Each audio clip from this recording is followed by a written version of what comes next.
நான் 8th standard படிக்கும்போது அந்த இயருக்கான கிளாஸ் மானிட்டர் யாரு அப்படின்றது சூஸ் பண்றதுக்காக கிளாஸ் மானிட்டர் எலெக்ஷன் அப்படின்னு ஒன்று வச்சாங்க நண்பர்களே.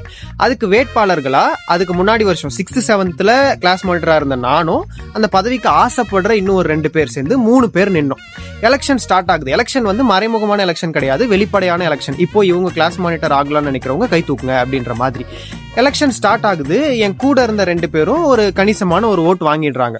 இப்போ என்னோட டர்ன். எங்க தலைமை தேர்தல் அதிகாரி, அதாவது எங்க கிளாஸ் டீச்சர் கேட்கிறாரு, யார் யாரெல்லாம் எபினேசர் கிளாஸ் மானிட்டர் ஆகணும்னு நினைக்கிறீங்க, கை தூக்குங்கன்னு சொன்ன உடனே 2 பேர் தான் கை தூக்குனாங்க.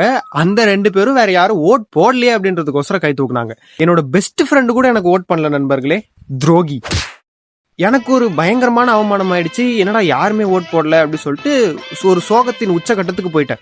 இப்போ எலெக்ஷன்லாம் முடிஞ்சிருச்சு. எங்க கிளாஸ் டீச்சர் ரிசல்ட் அனௌன்ஸ் பண்ணலாம், கவுண்ட் டவுன் ஸ்டார்ட் பண்ணுங்க அப்படின்னு சொல்றாரு.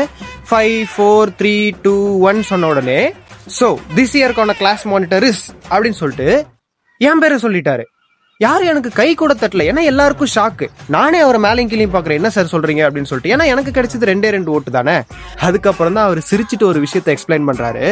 கிளாஸ் மானிட்டர் அப்படின்றவன் கிளாஸ் டீச்சர் இல்லாதப்போ கிளாஸ்ல என்னென்ன தப்பு நடக்குது, யார் யார் என்னென்ன பண்றாங்க அப்படின்றத கிளாஸ் டீச்சருக்கு சொல்றவன். So already 6th 7th class மானிட்டரா இருந்தப்போ இவனோட வேலையில கரெக்டா இருந்து உங்க எல்லாரையும் என்கிட்ட மாட்டி விட்டதுனாலதான் நீங்க யாருமே இவனுக்கு ஓட் பண்ணல. பட் அப்படிப்பட்ட ஆள் தான் எனக்கு வேணும்னு சொல்லிட்டு மறுபடியும் என்னே கிளாஸ் மானிட்டரா அனௌன்ஸ் பண்ணிட்டாங்க. அப்போதான் ஐ ரியலைஸ்ட் ஒன் திங். நம்ம எந்த ஃபீல்ட்ல இருந்தாலும் நமக்கு கொடுக்கப்பட்ட வேலையை கரெக்டா நேர்மையா செஞ்சா அதுக்கான ரிவார்ட் கண்டிப்பா நம்மளுக்கு கிடைக்கும்.